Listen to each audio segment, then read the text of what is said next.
तो 6th question है आपका, diagrammatically represent the experimental, keep yourself muted please. Diagrammatically ma'am remove this, she is not Sheeba.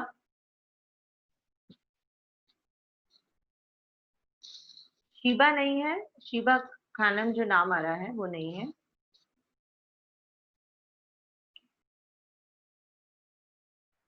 बच्चे, diagrammatically represent the experimental steps in cloning and expressing a human gene into bacterium like E. coli। तो कह रहे हैं कि आप एक human का gene डाल रहे हैं ई कोलाई के अंदर, उसका स्टेप्स बताओ। तो इसमें आप वही डायग्राम बना सकते हैं जिसके अंदर human insulin, genetically engineer insulin का डायग्राम मैंने आपसे शेयर किया था, है ना। समझ गए होंगे सारे कि ह्यूमन से जीन निकालेंगे, फिर किसी से प्लाज्मिड निकालेंगे, प्लाज्मिड को जीन को सेम रिस्ट्रिक्शन एंडोन्यूक्लियस से कट करेंगे, जोड़ेंगे, फिर वेक्टर में, फिर होस्ट में डाल देंगे। Same. Question number 7, can you suggest a method to remove oil यानी कि hydrocarbon from seeds based on your understanding of rDNA technology and chemistry of oil. कह रहे हैं आरडीएनए की जो आपकी जो नॉलेज है उस नॉलेज को देखते हुए आप ये बताइए कि हम क्या किसी सीड में से ऑयल निकालने की टेंडेंसी रिमूव कर सकते हैं। तो ठीक है, सिंपल सी बात है, आप ऐसा करो, जो भी जिस सीड से आप रिमूव करना चाहते हो उस सीड में से डीएनए की सीक्वेंसिंग देखो और उस डीएनए में से वो सीक्वेंस फाइंड आउट करो जो ऑयल बनने के लिए रिस्पॉन्सिबल है। उसके बाद आप आराम से उसको जीन को निकाल दो। मैंने क्या कहा, मान लीजिए ये मेरी सीड है, इस सीड में से मैंने निकाला डीएनए और डीएनए में से this is that particular sequence which I need to cut. मैंने ये सीक्वेंस काट के निकाल दिया, बाकी के जो एंड्स है उसको सील कर दिया, ये टुकड़ा हो गया मेरा अलग, बाकी के टुकड़ों को मैंने दिया जोड़। तो अब ये सीड ऑयल बनाने के अलावा बाकी काम करेगी। तो हम ऐसा कर सकते हैं, ठीक है। देन उसके बाद है find out from internet what is golden rice. तो मैंने आपको बता दिया था ऑलरेडी, गोल्डन राइस जिसमें बीटा कैरोटीन डाला है। बीटा कैरोटीन आपके प्रो विटामिन ए है, जब ये प्लांट में जाएगा तो वो इनएक्टिव से एक्टिव हो जाएगा और विटामिन ए बनेगा। तो golden rice is rich in vitamin A.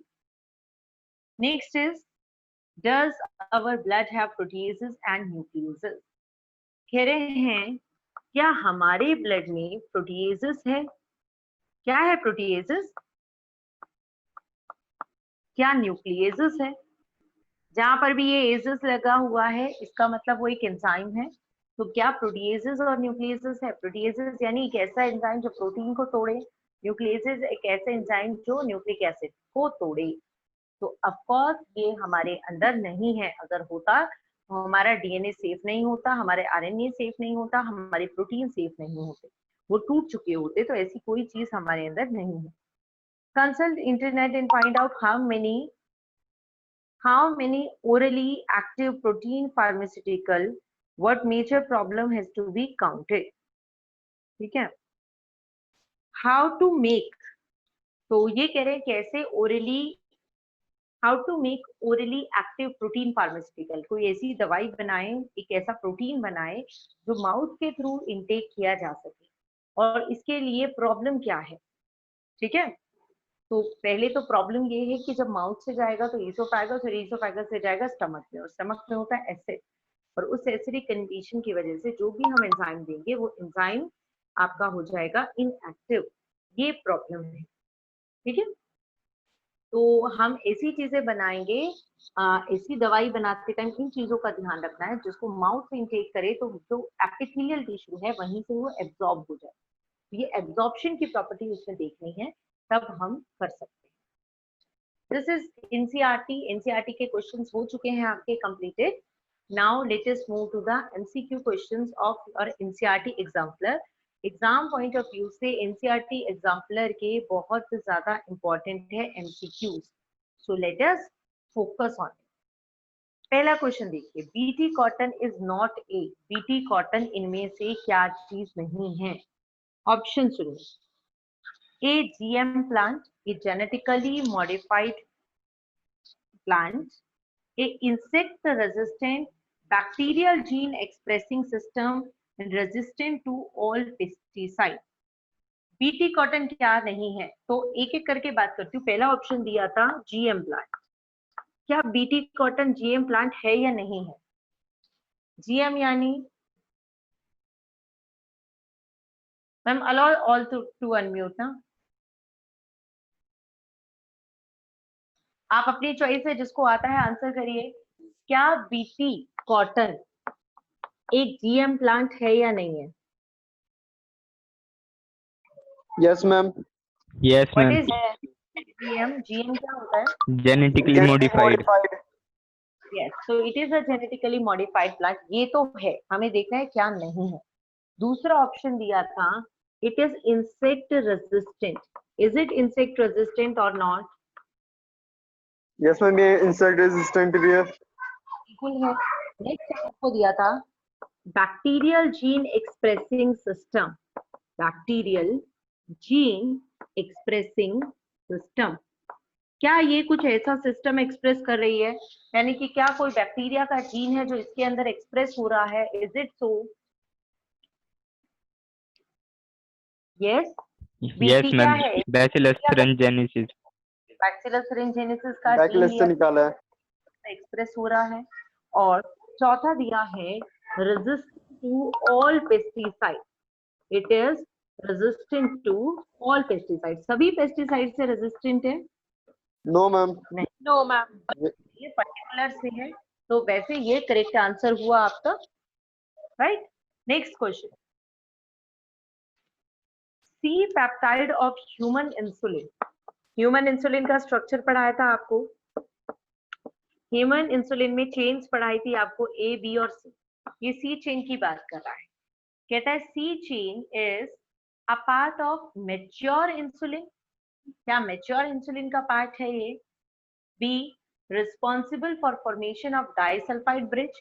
Disulphide bond इसकी वजह से बनता है। C, removed during maturation of pro insulin to insulin. Pro insulin से इंसुलिन बनते टाइम ये हट जाता है।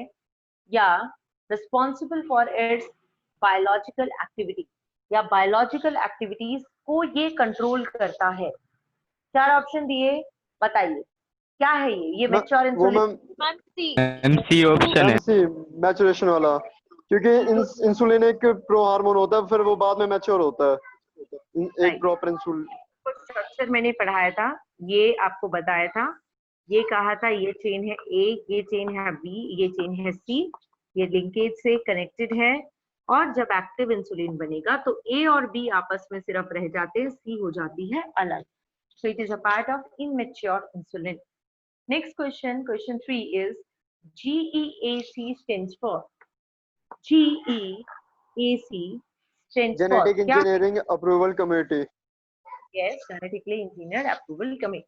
बिल्कुल, ये वो कमेटी है जो डिसीजन लेती है कि कौन सा काम करना ठीक है और कौन सा नहीं।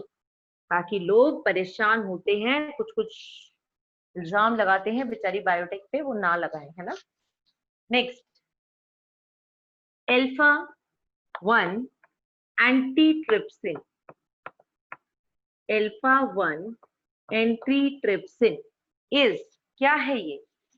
वैसे आपने क्या पढ़ा है? अल्फा 1 एंटीट्रिप्सिन बायोलॉजिकल प्रोडक्ट के अंदर हमने पढ़ा था। इट इज यूज्ड, चलो सुनो, एक ये एंटा एसिड है, ये एक एंजाइम है, ये आर्थराइटिस ठीक करने में हेल्प करती है या एम्फीसीमा ठीक करने में हेल्प करती है? मैम एंटासिड तो है नहीं है। ये आप लोगों को याद नहीं किया है, emphysema, right. Emphysema is the emphysema. Correct. Biological product में दो बताए थे आपको मेन, एक बताया था जो काओ, रोजी काओ बनी थी, और दूसरा बताया था अल्फा एंटीट्रिप्सिन जो आपका एम्फीसीमा को ट्रीट करने के लिए हेल्पफुल है। Next question, human insulin is being commercially produced from a transgenic species of. Insulin बनाने के लिए कौन है जिसको हम एज अ होस्ट यूज कर रहे हैं? राइजोबियम, सेक्रोमाइसिस, इश्चीरिया या माइकोबैक्टीरियम, किसको यूज करते हैं एज अ होस्ट? पूरा डायग्राम बनाया था, लास्ट में होस्ट कौन था जिसके अंदर मैंने RDNA डाला था? राइजोबियम था, सेक्रोमाइसिस था, इस्चीरिया था या माइकोबैक्टीरियम था? अरे इस्चीरिया कोलाई, ई कोलाई ही तो था। Escherichia is the correct answer. Next question 6, a probe which is a molecule used to locate homologous sequence in a mixture of DNA or RNA molecule could be। Probe use कर रहे थे, हम बता रहे थे प्रोब यूज करेंगे, तो कह रहे जो प्रोब हम यूज करते हैं वो क्या है? वो सिंगल स्ट्रैंडेड आरएनए है, वो सिंगल स्ट्रैंडेड डीएनए है, वो आरएनए या डीएनए कुछ भी हो सकती है, या वो सिंगल स्ट्रैंडेड डीएनए है पर सिंगल स्ट्रैंडेड आरएनए नहीं है। क्या है? वो तो कुछ भी हो सकता है, या तो Either डीएनए भी हो RNA सकता or है या आरएनए भी हो सकता DNA। है। जो आपने क्वेश्चन सुना, आप क्वेश्चन है a probe which is a molecule used to locate homologous sequence in a mixture of DNA और आरएनए मॉलिक्यूल कुड बी। बिल्कुल आपको ऑप्शन में डीएनए और आरएनए क्वेश्चन में दिया हुआ है, अब उस हिसाब से बताओ क्या हो सकता है। Single stranded RNA, single stranded DNA, DNA RNA दोनों में से कोई भी, या फिर सिंगल स्ट्रैंडेड डीएनए है पर आरएनए नहीं है। ऑप्शन ऐसा लिखा है। तो सिंपल सी बात है, जैसा कि आपने कहा अगर डीएनए को फाइंड आउट करने के लिए प्रोब डालेंगे तो डीएनए वाली प्रोब होगी, आरएनए के लिए डालेंगे तो आरएनए वाली प्रोब होगी।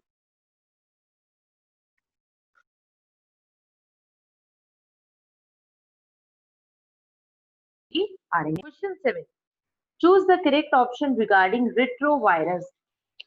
रिट्रोवायरस इस चैप्टर में नहीं पढ़ा आपने, इसको पिछले चैप्टर में पढ़ा था, याद करो जब टीआई प्लाज्मिड के बारे में बताया था और रिट्रोवायरस ह्यूमन में यूज होने वाला।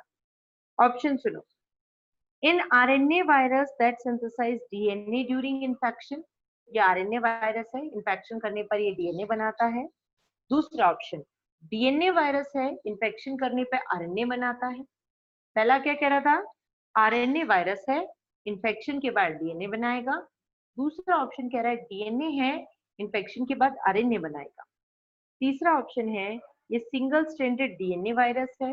चौथा ऑप्शन है ये डबल स्ट्रैंडेड आरएनए वायरस है। अब आप बताइए, आपने ह्यूमन हेल्थ एंड डिसीज में भी पढ़ा है रिट्रोवायरस, याद मैम करो। ये एक आरएनए वायरस है जो डबल स्ट्रैंड। हेलो हाँ हाँ बोलो बोलो विवेक, सुन रहे। मैम ये आरएनए वायरस है जो डीएनए सिंथेसिस करेगा, उसमें वो डायग्राम के साथ बता रखा है, वो ऐसे रिट्रोवायरस वगैरह। आपने human health and Human- disease chapter में पढ़ा है एचआईवी की लाइफ साइकिल, और Yes, HIV ma'am. Is retrovirus वो होते हैं जिनके अंदर जेनेटिक मटेरियल आरएनए होता है, तो इसका जेनेटिक मटेरियल आरएनए है, और ये जब इन्फेक्शन करता है तो रिवर्स ट्रांसक्रिप्शन करके डीएनए बना लेता है, राइट? तो ये करेक्ट आंसर होगा। क्वेश्चन नंबर 8 देखिए, 8 क्वेश्चन है, the site of production of ADA in the body is. Ma'am ADA lymphocytes body हैं। कहाँ बन रही है? बाकी लोग WBC। हाँ और मैम उन्हें बच्चों ने किया है, क्या erythrocyte, ma'am? Lymphocyte, blood plasma या ऑस्टियोसाइट? मैम लिम्फोसाइट्स हैं। लिम्फोसाइट। अच्छा ये थोड़ी देर के लिए विवेक, यश, ये बच्चे थोड़े चुप हो जाएं, ध्रुवी भी आंसर कर रही है, ध्रुवी भी चुप हो जाए थोड़ी देर के लिए, और भावना ओके भी मैम। चुप। ये 4 बच्चों के अलावा बाकी बच्चों से मुझे आंसर चाहिए, और बाकी बच्चे आंसर करेंगे। तो क्वेश्चन तो ये था कि एडीए कहाँ बनता है बॉडी के अंदर, राइट? तो ये जो क्वेश्चन आपका 8 था, इसका आंसर तो हो गया लिम्फोसाइट, आपको मैंने कराया भी था, इसीलिए हमने WBC में डाला था ADA, right? Then 9th question है, ए प्रोटॉक्सिन इज, प्रोटॉक्सिन क्या चीज होती है? ऑप्शन सुन लो, प्रिमिटिव टॉक्सिन है, या फिर डीनेचर्ड टॉक्सिन है, या फिर प्रोटोजोआ से बनने वाला टॉक्सिन है, या फिर इनएक्टिव टॉक्सिन है। बड़ा आसान क्वेश्चन है। प्रोटॉक्सिन का क्या मतलब है? Commonly word Inactive toxin। Inactive toxin, yes. Next question, 10th question है, पैथोफिजियोलॉजी इज द, पैथोफिजियोलॉजी, नहीं सुना ये वर्ड? नहीं सुना ना? अब अपने आप इसका मीनिंग निकालो, बायो में यही सीखा है, वर्ड को ब्रेक करो। पैथोफिजियोलॉजी, वर्ड को ब्रेक करो और मीनिंग निकालो।